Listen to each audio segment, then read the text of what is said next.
It is a heat wave. All right. Hello. Welcome to Money Mama Talks.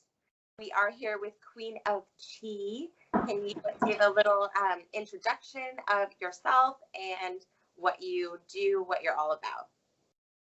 Um, so I have just been on a journey of embodying the feminine, I would say, since I was like in my teens, but obviously starting my whole life. Um, I kind of came into the awareness of sex work through tantric massage in my early 20s and have explored a full spectrum of erotic dance to dom work to tantric coaching and all sorts of just kind of women reclaiming their sexual power through exchange and bringing abundance in through the body. That is what we're all about. Was it a hard decision for you in your early 20s to break into that world, or did it just come super naturally to you? It came really naturally to me in that I met a lot of people to connect with through the Tantra community. And then just like at social events, and found myself kind of practicing Tantra in a casual kind of not like professional way, but then was hearing that a lot of people, actually I met quite a few male practitioners who were kind of in that like bisexual, pansexual category, and they were working on other men at the time. This was like, I guess kind of like in the early like 2010s. Mm-hmm. And I met a lot of male tantrikas who were doing tantric massage for other men, and they were like, this is amazing work. It's like really, boundary breaking, and there's a lot of emotional release. And I was like, sign me up, this sounds great. I mean, I went to when I was a writer at Vice, one of my assignments was actually go to a tantric festival. So it was a whole weekend of different subjects in tantric work, not only massage, but there was also panels about pansexuality and open relationships and non-monogamy and men. There was a male power circle and a female power circle, and I thought, it was fascinating. But I was definitely one of the youngest people there. I was also in my early 20s, so that was pretty brave of you in your early 20s. Were you Totally. also like one of the youngest? Yeah, for sure. In a lot of these environments, it's funny how Tantra, I guess, appeals mostly to people who've, gone through a lot of different sexual explorations. Like a lot of the people I had met through the Tantric community had already kind of like practiced a lot of non-monogamy and like sex parties and things like that I had like zero experience in. So jumping in to like the deep end, I guess, came kind of naturally to me. But it's all about being as vulnerable as possible. And I was really, really chasing that for a while. I was just like, I want to merge with as many strangers as possible. Yeah. Which is, again, so brave for a young person to do that, because I feel like most young people just want to, fit in or not really like break the mold too much. So that is very brave. How has your family always been supportive of your work and exploration? Did you grow up in a very open family? Was it always easy to talk about sex and normal things? It's interesting because, I feel like my family was always really, I told them right away. And it's funny because a lot of my friends that I worked with in this tantric bodywork, other women to this day, like their families don't know that they ever did anything like that.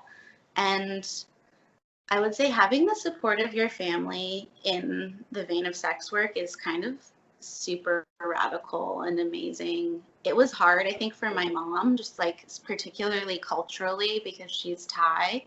And in Thailand, it's like very much almost like a caste system of just like sex work is like a part of society that if you're not in that world, then you're like not connected to other sex workers. Yeah, and absolutely. There's definitely like a hierarchy. So she was really uncomfortable with it at first. And my dad was just like super supportive out the gate, which is really funny That's and so amazing. funny. No, but I have the same because my dad is from Europe, Mm-hmm. and my mom is Mexican Catholic from California. So when I told my parents about stripping and camming, my mom was just like, she cried, Oh. and she was like, please, don't. It was so far out of her realm of understanding. But my dad was like, yeah, okay. Sure, I you think gotta do what you gotta do. it's funny, like I think for me, my dad just like recognized that gift in me to put people at ease and kind of bring people into vulnerability, and I guess has always really valued that. But our society doesn't really have, it must be interesting to raise a daughter who has that gift, but then like not really know what that equates to in the world. Absolutely, because we're raised constantly told that our value is in being empathetic and understanding and caretakers and beautiful, and if you monetize it in any way, it like the switch is completely flipped instantly and you're demonized in society, which is crazy. Which is not, it's not how it should be at all. So it's fantastic that there are people like you who are super open about their message. On your Instagram, which is how I came to know about you, you define yourself as a birth, death, and sex enthusiast. What does that mean to you? So along my journey, I also did a death doula training, and really actively participated in helping my grandparents transition, like from a very specific kind of death doula role. And Can you explain what a death doula is? It's basically a birthing doula. It's the same. It's emotional support for the person transitioning and the people around the person transitioning. So you kind of just are an emotional pillar for the people around the dying process and the dying person, as well as the dying person. Mm-hmm. And it's amazing because, in my family, there was really, everyone kind of goes into their, kind of their own process around the dying experience. And then the dying person can kind of get ignored. So a death doula is the person that kind of like makes sure everyone is just grounded and, remembering that that person is still here, even though they're like on their way out, and that they need to kind of be carried through that process. Wow. Physically and emotionally, yeah.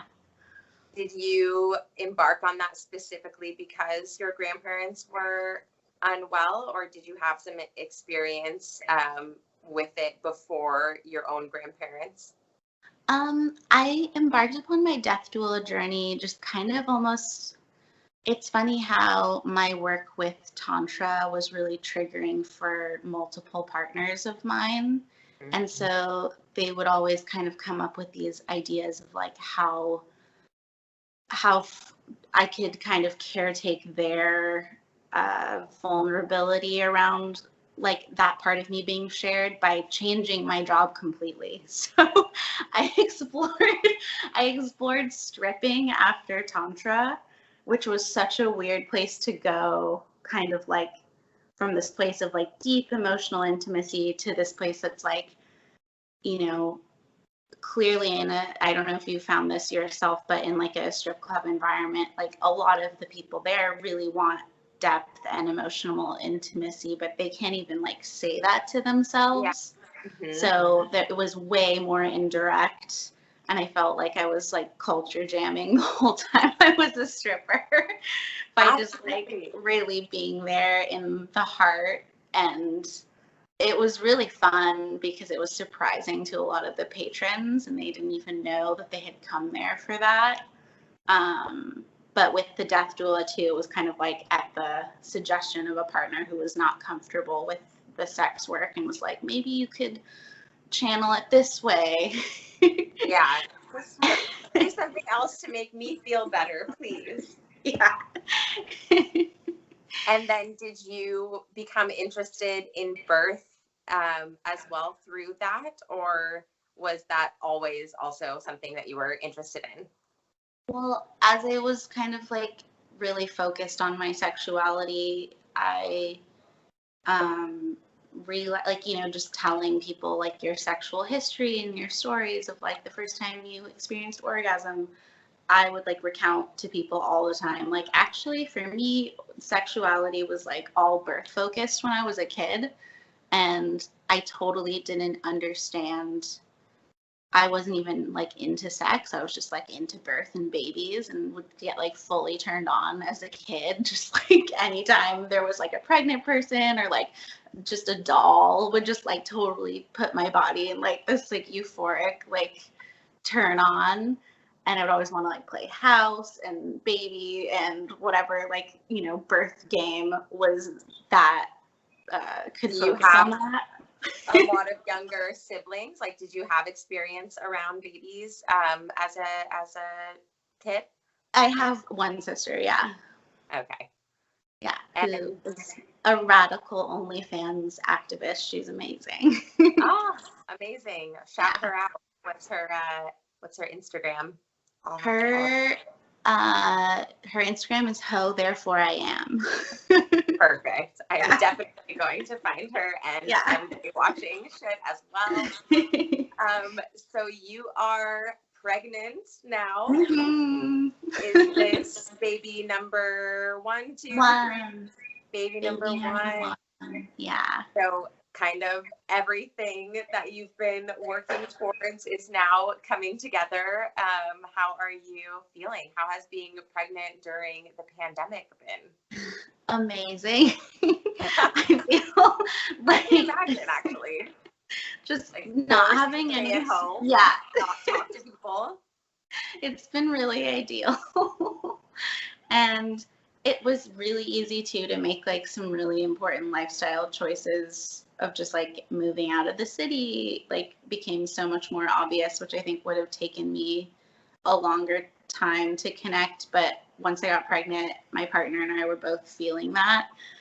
And then with the pandemic, we were like, yeah, we really don't have to be here. So like, let's go home and be close to our families. And it's been pretty great.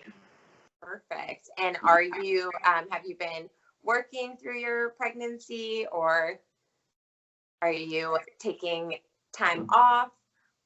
I've been taking a pretty full hiatus from my tantric work.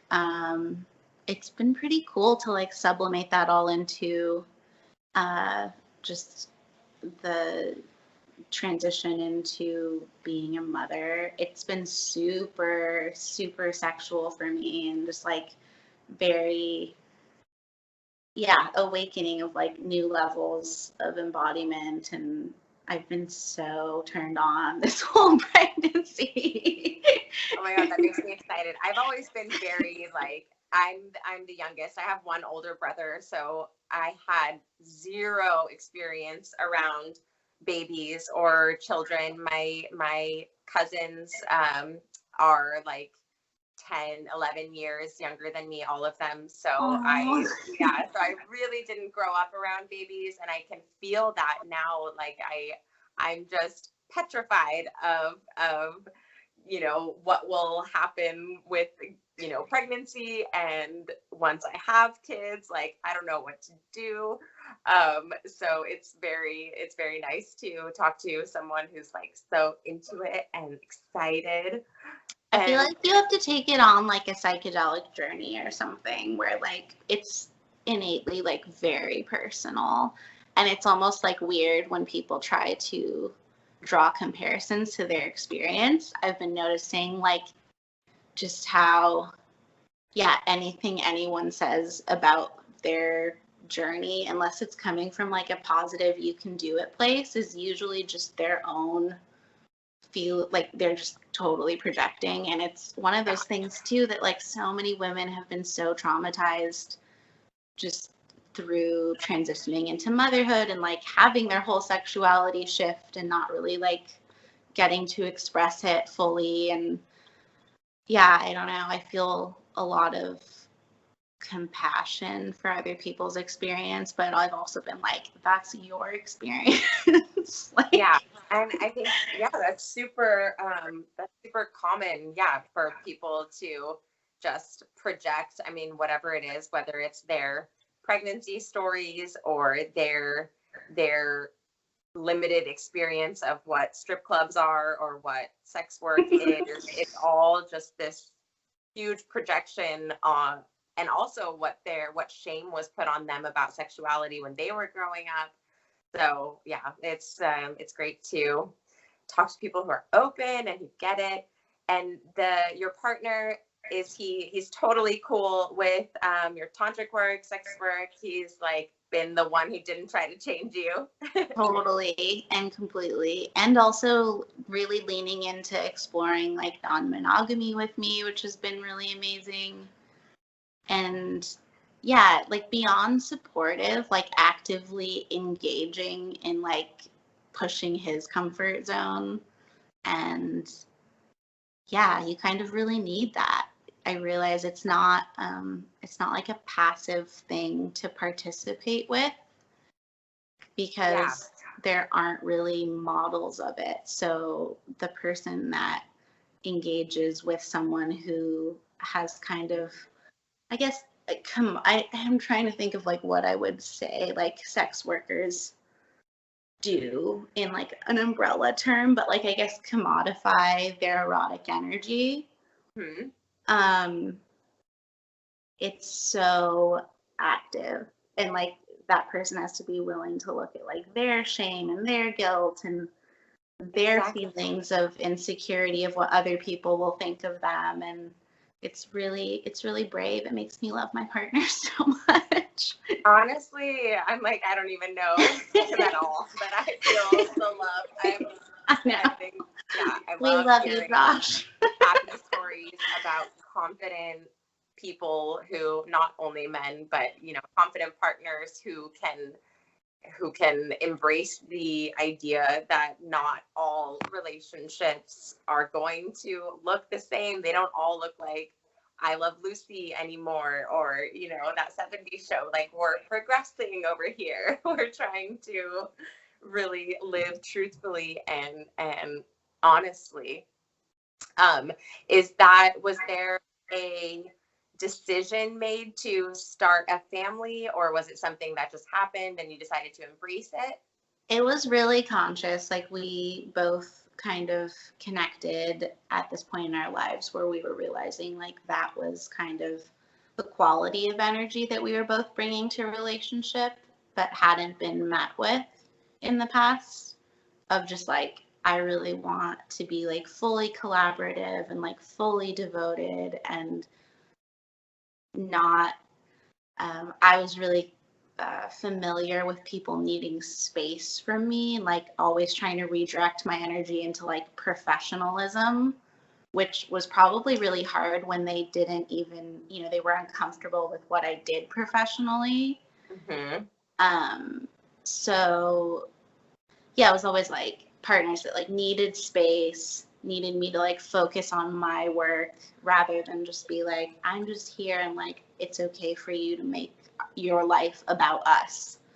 And being given permission to do that, like, just flipped this giant switch in my brain where I was like, I finally can just like be my fully feminine self and just like surrender to how much attention I want to give someone and how much I just want to like live in a world with another person.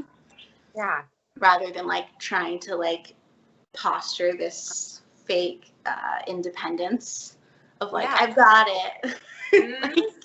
Absolutely. We do. I feel as, you know, people kind of see us as these like powerful, strong go-getter, and maybe we don't need to be taken care of financially, but that doesn't mean we don't need to be taken care of emotionally. That's what I'm constantly fighting, is like insecurity about, you know, that I don't need anyone because I'm confident. It's like, no, I still need.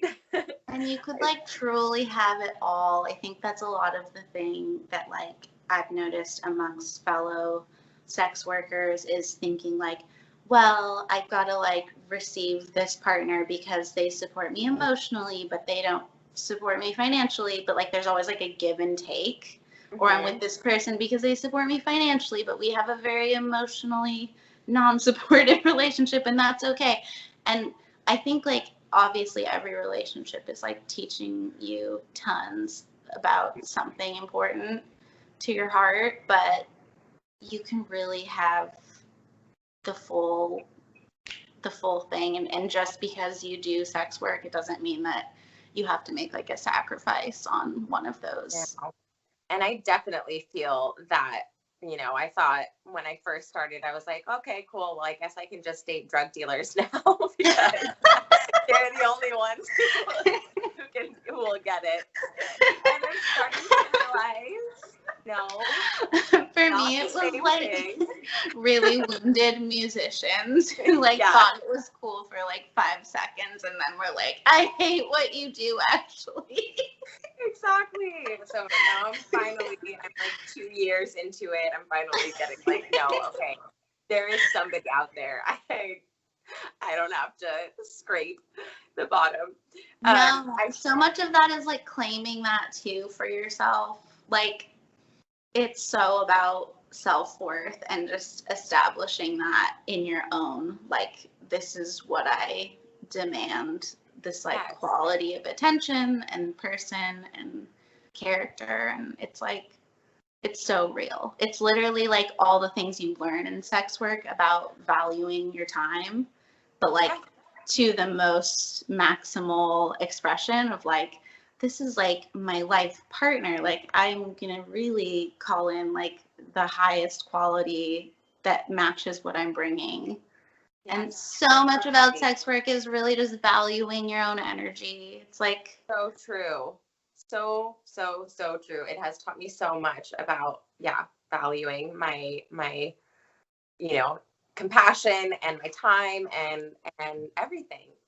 I feel like with sex work and with very like open relationships and polyamory, people always have this question of, well, what are you going to do when there's a kid? As if kids don't come from sex. So, so how have you, I'm sure you've discussed like after giving birth, once you're a family unit, is anything going to change about your dynamic or exploring non-monogamy or sex work, tantric?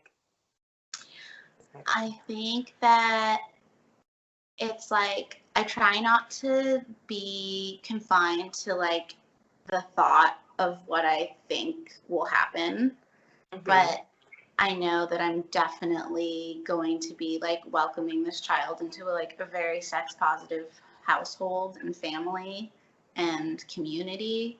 And luckily I've had some friends who've really modeled for me what that can look like.